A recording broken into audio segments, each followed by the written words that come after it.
नमस्कार। आज हम एक ऐसी शख्सियत की कहानी में उतरेंगे जिन्होंने आध्यात्मिकता को किसी चमत्कार या रहस्य की तरह नहीं बल्कि एक विज्ञान की तरह देखा। एक ऐसा विज्ञान जिसके नियम हैं, जिसे समझा जा सकता है और जिसे कोई भी अपनी जिंदगी में उतार सकता है। तो चलिए शुरू करते हैं उनकी इस कमाल की यात्रा से। और देखिए, उनकी पूरी सोच इसी एक वाक्य में छिपी है। ये उन लोगों के लिए एक रोशनी की तरह है जो आध्यात्मिकता के नाम पर होने वाले दिखावों और झूठे वादों से थक चुके हैं और एक ऐसे रास्ते की तलाश में हैं जो एकदम साफ हो, लॉजिकल हो और जिस पर चलकर सच में कुछ हासिल हो सके। तो उनकी इस पूरी फिलॉसफी की जड़ क्या थी? वो कौन सा एक सिद्धांत था जिसे वो हर चीज से ऊपर मानते थे? चलिए उसी से शुरू करते हैं। ये कॉन्सेप्ट है पात्रता का। सीधा सा मतलब है लायक बनना। सोचिए, अगर किसी को बारिश का पानी इकट्ठा करना है तो पहले एक बर्तन तो चाहिए ना। बस उनका कहना था कि ऊपर से मिलने वाली दिव्य ऊर्जा या ज्ञान के लिए पहले हमें खुद को एक मजबूत बर्तन बनाना होगा। तो यहाँ एक बहुत जरूरी बात समझनी होगी। उनके लिए स्पिरिचुअलिटी पूजा पाठ या कर्मकांड नहीं थी। नहीं, ये तो एक तरह की सेल्फ इंप्रूवमेंट की साइंस थी। एक डिसिप्लिन था, अपने किरदार, अपनी सोच, अपने कामों को लगातार बेहतर बनाने का। अब देखिए, ये तो हुई थ्योरी की बात, लेकिन इस सोच की असली परीक्षा तब हुई जब वो सिर्फ एक टीनेजर थे। एक ऐसा अनुभव हुआ जिसने उनकी जिंदगी का नक्शा ही बदल दिया। उम्र थी सिर्फ 15 साल, वसंत का मौसम था और वो सुबह सुबह ध्यान में बैठे थे। और बस उसी पल कुछ ऐसा हुआ जिसने उनकी पूरी हकीकत को हमेशा के लिए बदल दिया। तो हुआ क्या था? देखिए, सबसे पहले एक बहुत तेज रोशनी दिखाई दी। फिर उस रोशनी में से एक योगी का सूक्ष्म शरीर, मतलब एक नॉन फिजिकल फॉर्म, सामने आया। उन्होंने उन्हें उनके पिछले कई जन्मों की कहानी दिखाई और फिर बताया कि इस जन्म में उनका असली मिशन क्या है। और उन गुरु ने जो बात कही वो बहुत गहरी थी। उन्होंने कहा, देखो, हम सूक्ष्म जगत से गाइड तो कर सकते हैं, मदद कर सकते हैं, लेकिन असल काम तो जमीन पर ही होना है।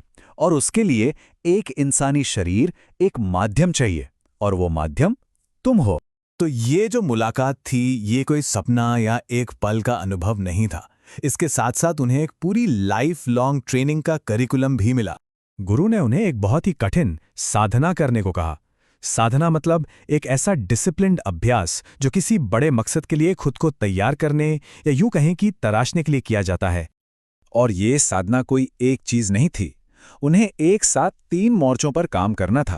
पहला, एक बहुत गहरी आध्यात्मिक प्रैक्टिस जिसमें 24 साल तक गायत्री मंत्र का अनुशासन था। दूसरा, दुनिया भर की फिलॉसफी पढ़ना और लोगों की सेवा करना। और तीसरा, देश की आज़ादी की लड़ाई में हिस्सा लेना। मतलब स्पिरिचुअल, इंटेलेक्चुअल और प्रैक्टिकल, तीनों लेवल पर ट्रेन। अब जाहिर है, जैसे ही उन्होंने ये रास्ता चुना, एक बहुत बड़ा टकराव शुरू हो गया।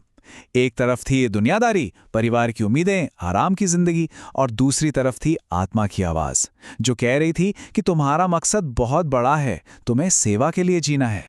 कई साल इस कठिन साधना के बाद अब वक्त आया पहली बड़ी परीक्षा का। और उनके गुरु ने उन्हें बुलाया, किसी मंदिर या आश्रम में नहीं, बल्कि हिमालय की गोद में, एकदम अकेले। ये जो यात्रा थी ना, ये असल में एक इम्तिहान था। ये देखने के लिए कि क्या उनका अंदरूनी संकल्प, उनकी विल पावर प्रकृति की सबसे खतरनाक ताकतों के सामने टिक सकती है या नहीं।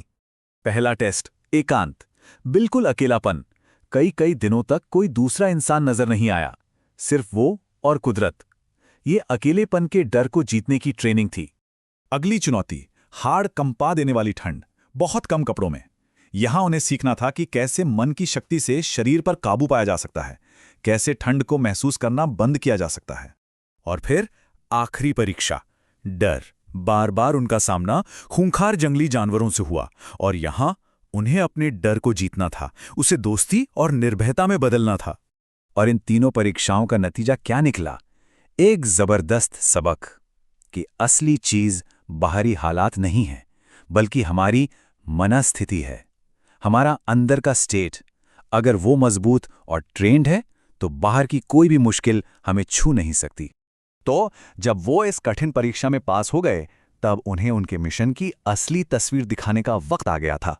उनके गुरु फिर से आए और इस बार उन्हें एक ऐसी यात्रा पर ले गए जो इस दुनिया की नहीं थी।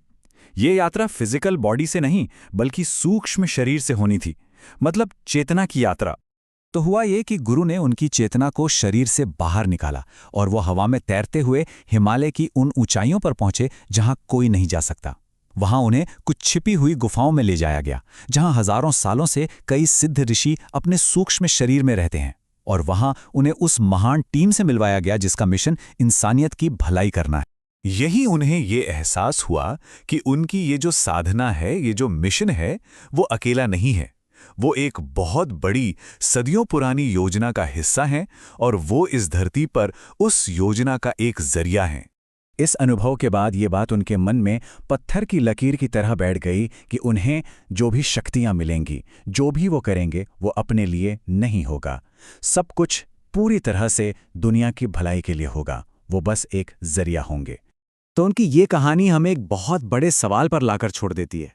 ये सवाल पूछती है कि अगर एक इंसान, सिर्फ एक इंसान, अपनी जिंदगी को पूरी तरह से एक मकसद के लिए समर्पित कर दे, तो उसकी क्षमता की आखिर क्या सीमा है? क्या हासिल किया जा सकता है?